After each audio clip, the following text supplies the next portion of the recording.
Hello everyone, I'm Boyan and today we are dismembering The Taking of Deborah Logan. I was recommended this movie by a friend of mine, Nicola, whom you see being strangled. Before we begin, I must say I have a certain fascination with the titles such as The Taking, The Vanishing of X. There is always something mysterious and extremely ominous.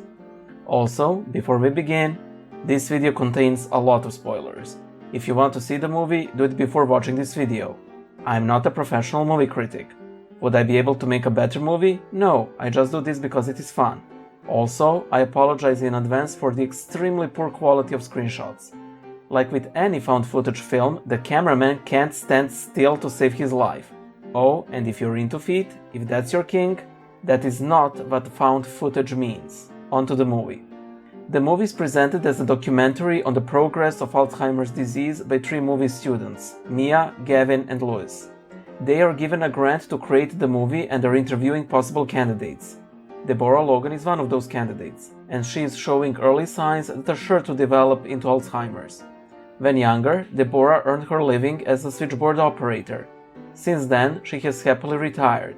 Initially, Deborah is reluctant to be the subject of the movie, but her daughter Sarah convinces her over the fact that they're behind the payments for their home.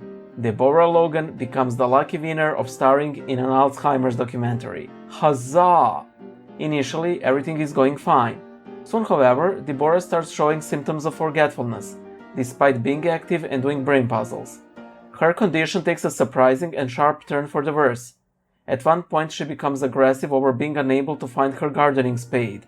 At another, she runs outside during the night, digging furiously in her garden. The students check the footage from the cameras they have installed throughout the house and see something they cannot explain. Deborah suddenly appearing on the kitchen counter despite the time mark remaining consistent. They try to talk to Deborah about it, but she becomes extremely aggressive, assaulting the crew. She undergoes further testing, but she is getting worse and worse, tearing at her skin during casual conversations. You might as well say that she is shedding her skin. This joke will become clear later. Gavin, a member of the crew, sees a number of paintings that all have the motif of a dark figure approaching the room he's in. He tries to put a cross on the window in the room, but he's startled by Deborah. One night, the entire house is woken up by switchboard ringing. They locate Deborah in the attic, with her frantically pressing number 337 at the switchboard and growling. Dr. Nazir, who is monitoring her progress, is immediately called, and it seems that Deborah's vitals are perfectly fine. As a precaution, she gives Mia, the project leader, a strong sedative if they need to restrain the old woman. The crew uses recording of her growling the next day. It is actually French, the most demonic of all languages, and the one Sarah claims Deborah doesn't speak. The recording contains ominous talk about sacrifices and rivers and blood and snakes. It turns out that the number 337 on the switchboard is the number of Henry Desjardins, a local pediatrician who murdered 4 girls 30 years ago, carved a snake symbol on their foreheads, and cannibalized them partially. He was aiming for immortality according to an ancient Monacan ritual, and numerous snakes were found at his residence. He disappeared without a trace, without claiming his 5th and final victim. Need I point out that Desjardins is a French name? In one of her trances, Deborah states that Desjardins was murdered. After vomiting a lot of soil and worms, she is taken to a hospital. Harris, Deborah's neighbor and lifelong friend, keeps claiming that the crew is causing the whole thing, and tells Sarah that he plans to get them out of the property if she doesn't do that sooner. He does so by shooting the crew's van, and for reasons unknown, he is not arrested. Gavin, the sole sane person in the crew, leaves. By the way, can you imagine the conversation that they might have in the hospital?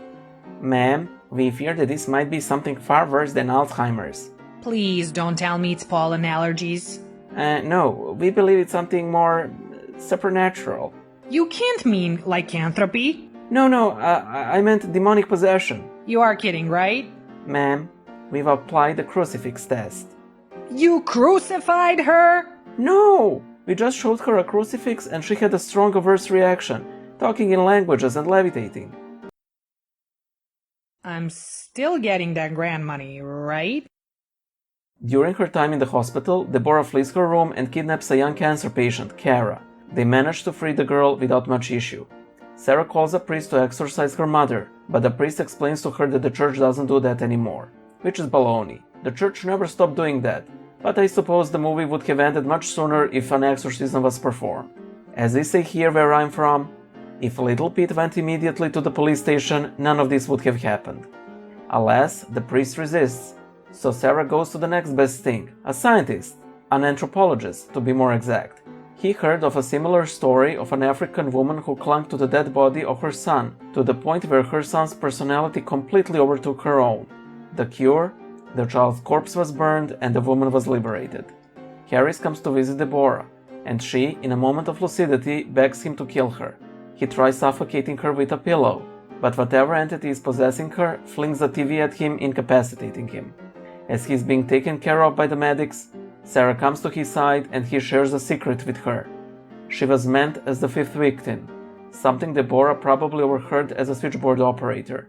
In order to prevent her daughter's demise, she killed Dehardine and hid his body in the garden. Sarah, at this point completely assured that her mother is host for Dehardine, decides to locate his corpse. However, she only manages to find her mother's gardening spade in the garden. The whole crew goes around the house and they manage to find his rotten remains at an attic. They try to burn them in the fireplace, but to no avail. The corpse is resistant to flames, even when doused with lighter fluid, and it keeps spawning snakes. That is when they get a call from the police. Deborah has kidnapped Kara, nearly chewed through a guard's neck, and has left for the mill where Dehardine killed his victims. One of the policemen approaches Deborah, but she spits venom into his eyes, incapacitating him. Lois has had enough and flees the scene. Sarah and Mia follow after the sheriff, but sadly, she is killed promptly. The pair follow Deborah and Kara to a cave system below, and they see a rather pretty sight of Deborah attempting to swallow Kara whole, like a snake. Finally, Sarah has enough sense in her to pull out a gun. Who needs God when you can have a gun? In a fray, they manage to pull Kara away from Deborah. Mia manages to sedate the old woman, and at her daughter's pleas, Deborah manages to fight off the spirit for a little while. This gives Sarah and Mia enough time to finally set Dehardine's body aflame, and with the spirit's tether to this world finally destroyed, the lich is banished forever. Wait, they were carrying his remains all the time? Those putrid remains whose proximity is enough to make you vomit? They carried them all throughout the mill, the caves, when surrounded by police? Whatever. Anyway, Deborah is charged for murder of the sheriff, but is unfit to stand trial, and her state quickly deteriorates. As for Kara, she is celebrating her 10th birthday, and gives the journalist crew a creepy smile, indicating that Dehardine has taken over her. The end. Good sides of the movie: it is scary. Deborah and Sarah are especially notable as characters. You know those memes, pick a character who'd like you to fight alongside of you? Well, Sarah and Deborah would definitely be my pick. This woman will do anything for a loved one, literally descend to hell for them. And Deborah will literally murder you if she finds out that you're intending a murder first. Such people are good to have around. Bad sides of the movie. I think that this would work far better as a slow burner horror than what we have as the end result. The film loses a lot of its very human tragedy as soon as the supernatural cause of Deborah's condition is revealed. I wish that the revelation had come later. The very first event that's off is very supernatural. It is a very minor pet peeve, but I think that they could have handled the priest better as opposed to him telling a flat-out lie. Also, there are some unanswered questions. Why did the ritual work only with 4 victims? If the ritual isn't important in the first place, why did Dehardine possess Deborah when he could have just as easily possessed a young child? I give this movie 3 out of 5 spitting cobras. Thank you for watching and remember to subscribe. Okay, Fridge Logic Boyan here. While preparing this video, I remembered I can speak some French. Anyway, Dehardine is a French name and should be pronounced Desjardins, meaning out of gardens.